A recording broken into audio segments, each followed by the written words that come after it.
Domingo 19 de enero 2025. Bienvenidos al Srimad Bhagavatam Podcast. Texto 35, capítulo 9, canto tercero. Comenzamos. Om Namo Bhagavate Vasudevaya. Om Namo Bhagavate Vasudevaya. Om Namo Bhagavate Vasudevaya. Parece ser que ¿cómo se llama? El diseño de este sitio web ahora es diferente, así que hay algunos cambios.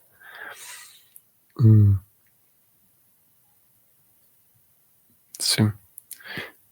Bueno, en todo caso. Texto 35, capítulo 9, canto tercero. Rishim Adyam Nadvatmatim Papiyam Stam Rayoguna Jangmano Mayinir Badam Prayasam Hriyato Pitem. Traducción del verso. Tú eres el Rishi original y, aunque estarás ocupado en generar una variedad o una variada progenie, la viciosa modalidad de la pasión nunca abusará de ti, debido a que tu mente está siempre fija en mí. Curiosa, particular manera de referirse a la pasión.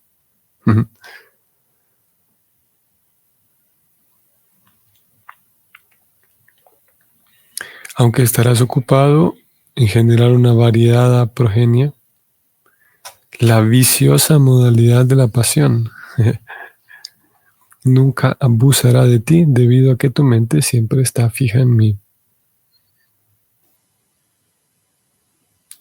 Ok, vamos a leer el comentario escrito por Srila Prabhupada. Lo mismo se le asegura a Brahma en el verso 36 del 9º capítulo del 2º canto. Ya vamos a ir allá.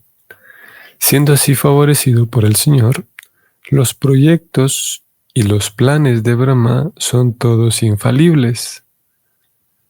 Si a veces se ve que Brahma está confuso, como lo está en el 10º canto, al ver la acción de la potencia interna, también eso es para aumentar su avance en el servicio trascendental.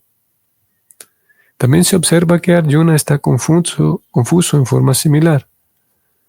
Toda esta confusión de los devotos puros del Señor está específicamente destinada a aumentar su avance en lo referente al conocimiento del Señor. Fin del comentario. Ok, un comentario breve respecto a la confusión. Y vamos a ir también, verso 36, 2.9.36. Vamos a ver qué Prabhupada nos ha referido allá. Tenemos aquí en pantalla 2.9.36.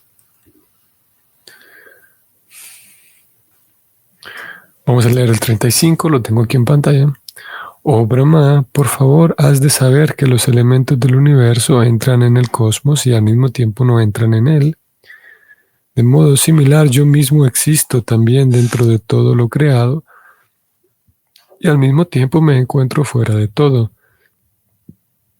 Una persona que está buscando la suprema verdad absoluta, la personalidad de Dios, texto 36, debe sin duda buscarla hasta este punto, en toda circunstancia, en todo espacio y tiempo, y tanto directa como indirectamente. Ok. Esto fue el verso 36. Prabhupada hace referencia a la confusión del señor Brahma y la confusión de Arjuna. En ambos casos, como ya sabemos, Arjuna también queda un tanto perplejo, se utiliza esa palabra, respecto a no saber, respecto al deber, no saber qué hacer. Por un lado piensa que no está bien matar, pelear contra sus familiares y amigos, y por otro lado, pues tiene el deber como guerrero y presenta esa confusión, De acuerdo con Srila Prabhupada, esta confusión trae como resultado que el devoto en cuestión aumenta su conocimiento respecto al Señor, lo cual es favorable.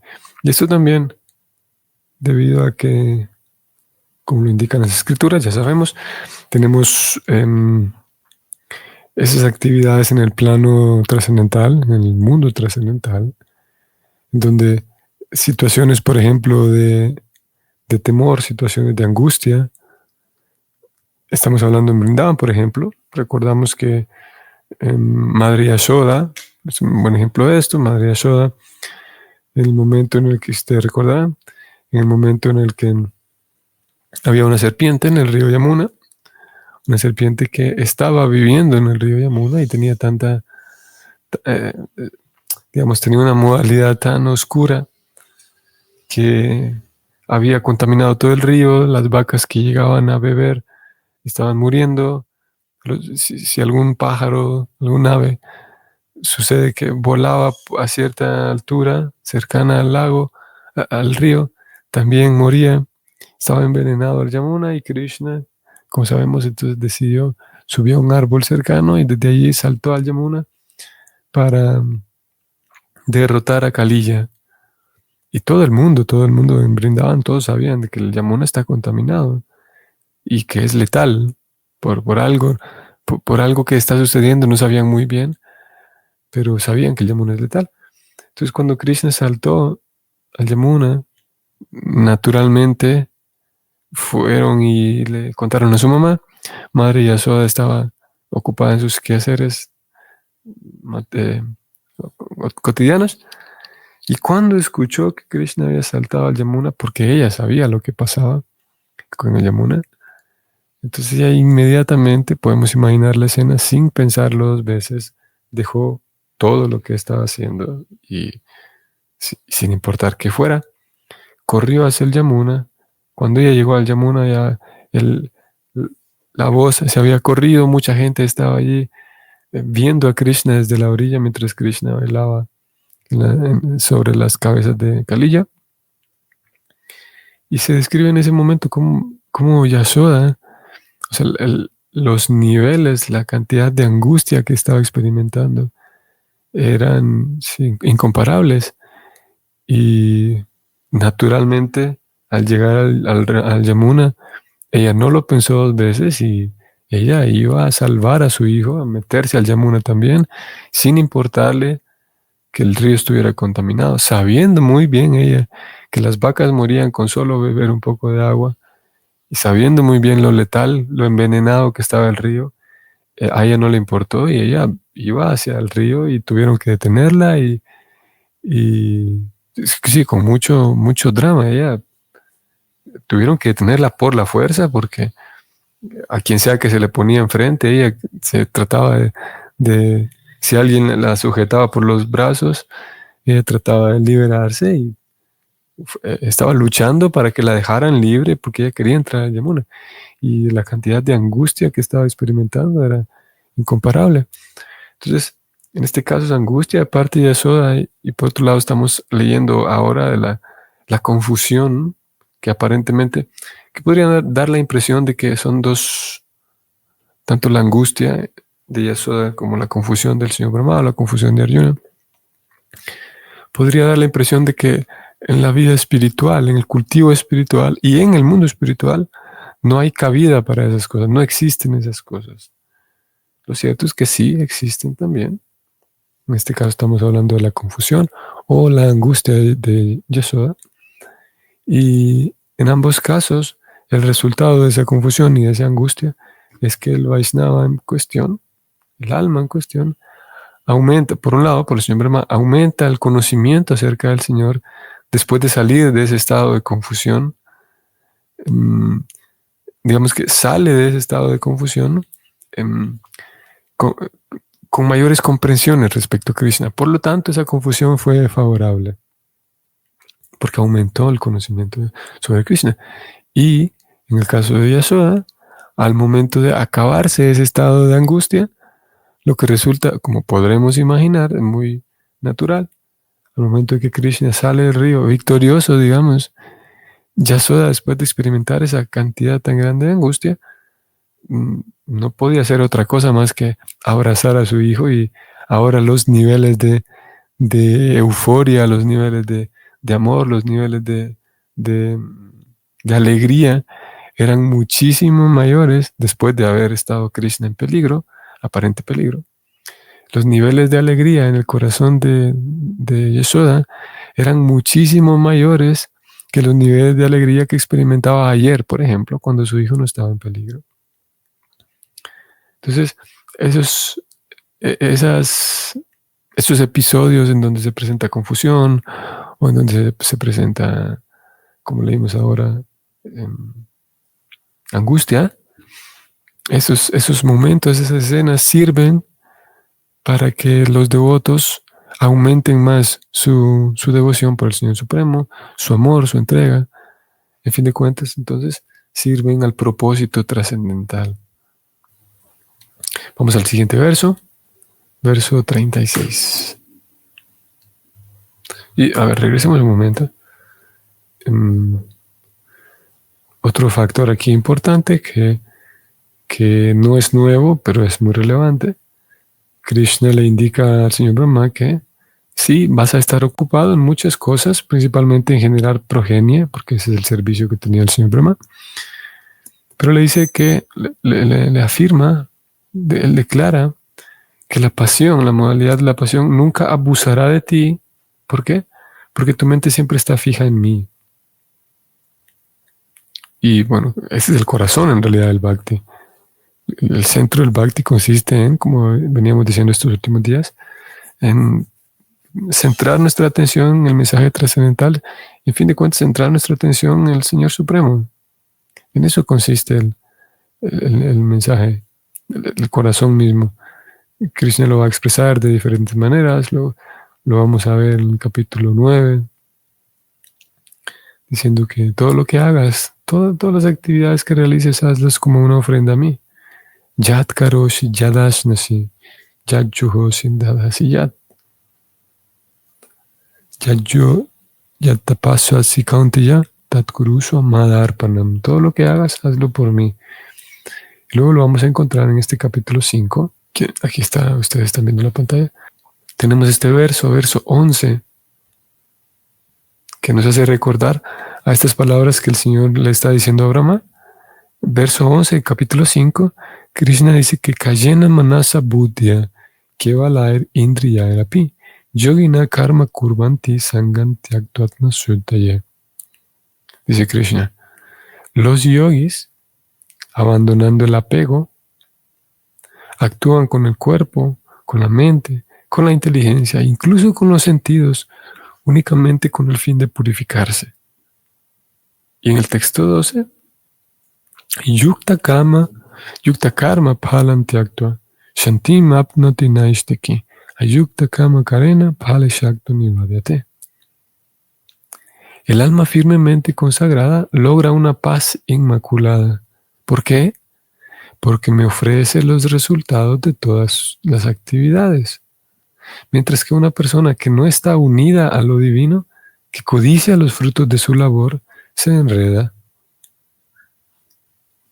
Krishna ha dicho en el verso de hoy de que el señor Brahma nunca va a ser, ¿cómo dijo? ¿Qué palabra usó? Nunca va a ser, la pasión nunca, la modalidad de la pasión nunca abusará de ti, le dijo. ¿Por qué? Porque tu mente siempre está fija en mí. Y en este verso 12 estamos leyendo a Krishna también, en otro momento, en otro contexto, hablándole a otra persona. Krishna diciendo que una persona logra una paz inmaculada. ¿Por qué? Porque me ofrece los resultados de sus actividades. O sea, está unida a lo divino. En el sánscrito vemos esta idea de yukta karma. Una persona que está haciendo un yukta, o sea, que está vinculado, que está unido a lo divino. Y como esa persona está unida a lo divino, que ofrece su karma palam. Las actividades de lo que hace lo ofrece al Señor Supremo. Y volvamos al verso de hoy. Es lo mismo que Krishna le dice a Arjuna, al señor Brahma, que tú estarás bien, porque tu mente siempre estará fija en mí. Obviamente esto lo estamos recibiendo también para nosotros, ¿no? Para nuestra propia práctica, como hemos venido diciendo estos últimos días, fijar la atención sí, en el mensaje trascendental, fijar la atención en el kirtan, fijar la atención en Krishna. El sistema es que en la etapa inicial, de manera programada, fijamos nuestra atención en el Señor Supremo, mientras que en etapas más avanzadas, de manera automática, de manera espontánea, la persona piensa, no puede dejar de pensar en su querido Señor. Ya no como una práctica regulada y como un sistema de yoga, sino que la persona de manera natural, así como una madre, que no importa en dónde se encuentre, no importa en dónde sea que se encuentre, siempre está pensando con amor respecto a sus hijos, ¿no? Así eventualmente se desarrolla un afecto y una disposición natural de amor y de servicio al Señor Supremo. Vamos al verso 36. Ñatoham bhavata todya durviñeyo pidehinam Janmam tam manyase yuktam bhutendriya gunatmavi. Traducción del verso. Aunque yo no soy fácilmente conocible, dijo el Señor Supremo, no soy fácilmente conocible por el alma condicionada, me has conocido hoy porque sabes que mi personalidad no está constituida por nada material y específicamente no está hecho de los 5 elementos densos y sutiles. 5 elementos densos y 3 sutiles. Significado. El conocimiento acerca de la suprema verdad absoluta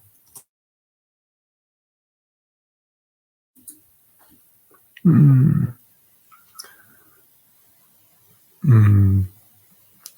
conocimiento acerca de la suprema verdad absoluta no implica la negación de la manifestación material, sino que implica entender la existencia espiritual tal como es. ¿Ok?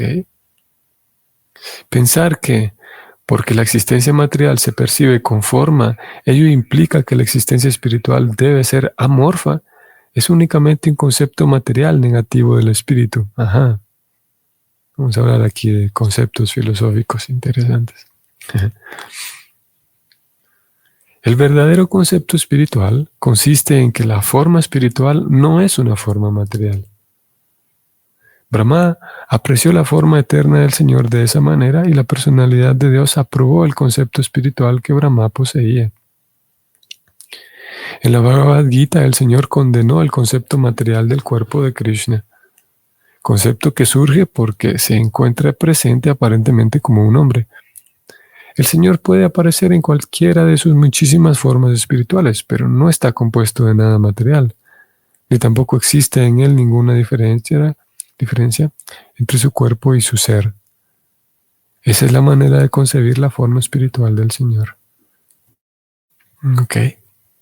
Vemos en este verso, al igual que lo encontramos en la Gita, en diferentes escenas en las cuales el Señor se muestra a sí mismo, se describe a sí mismo, y bueno, es bastante particular,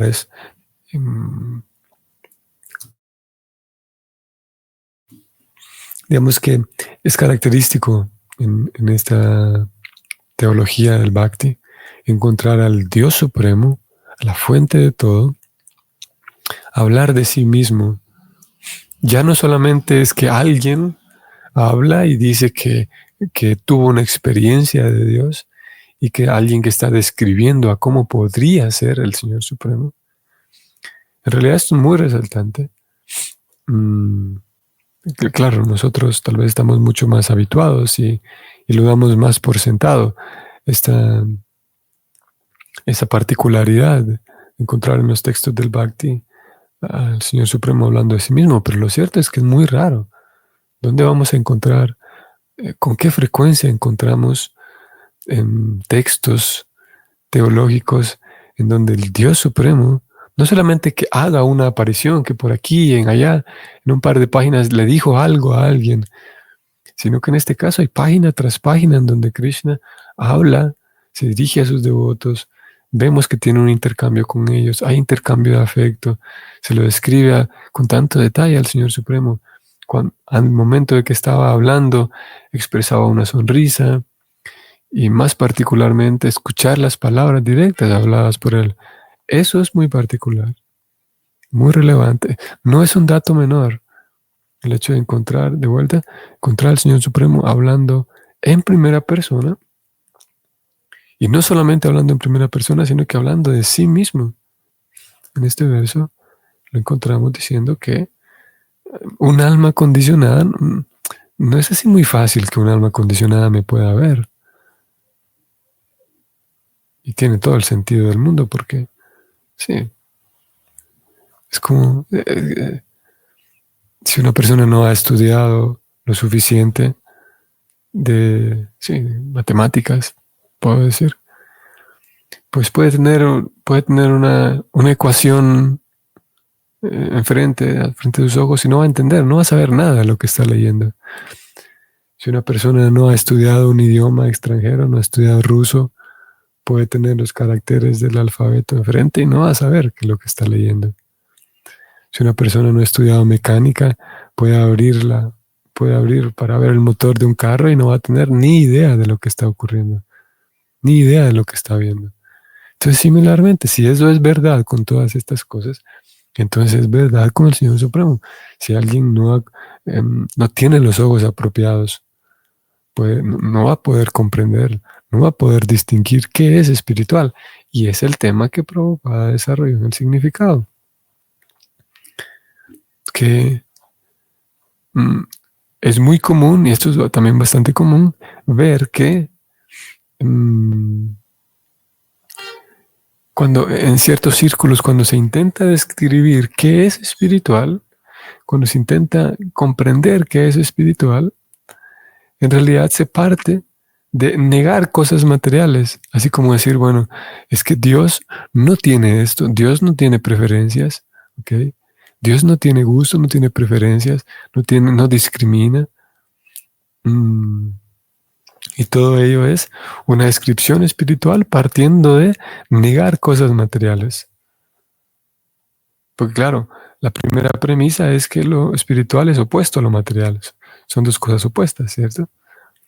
Entonces, al no haber suficiente conocimiento acerca de qué es en sí espiritual, se parte, como no tengo conocimiento de lo que es espiritual y sí conozco las cosas materiales, entonces es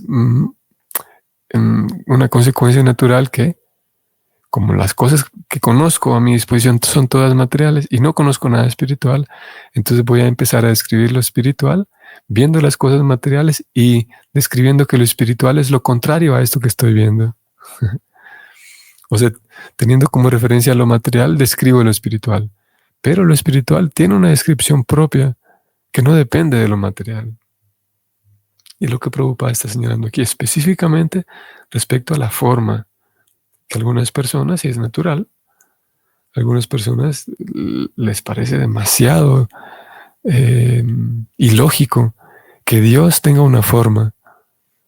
Algunas personas se sienten muchísimo más cómodas con la idea de que Dios Supremo, el Dios Supremo, es una energía, es el todo simplemente. Describirlo como el todo, como la fuente. Pues claro, cuando hablamos del todo, ese todo no tiene forma. Cuando hablamos de la fuente tampoco tiene forma. Cuando hablamos de la energía espiritual, tampoco tiene forma. O incluso cuando decimos la divinidad, tampoco tiene forma. Entonces a algunas personas sí les cuesta trabajo y es entendible, es comprensible que a algunas personas les cuesta trabajo. Como claro, todo lo que vemos a nuestro alrededor tiene forma, toda la materia tiene forma.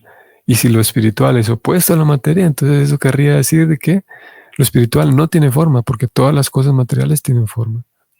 Pero lo cierto es que es una conclusión, al menos de acuerdo con la teología del Bhakti, esa es una conclusión no acertada. lo espiritual tiene forma, ¿sí? El asunto es que la forma espiritual tiene ciertas cualidades y características que la hacen diferente de la forma material. Y otra manera de decirlo es que si es verdad que el Todo Supremo incluye todo, y tiene que ser así, porque si el Todo Supremo hay algo que no incluye, que no está incluido en el Todo Supremo, hay algo que está fuera del Todo Supremo, entonces el Todo Supremo deja de ser el Todo Supremo. El Todo Supremo tiene que abarcarlo todo. Y nosotros que estamos aquí hablando del Todo Supremo tenemos ciertas cualidades.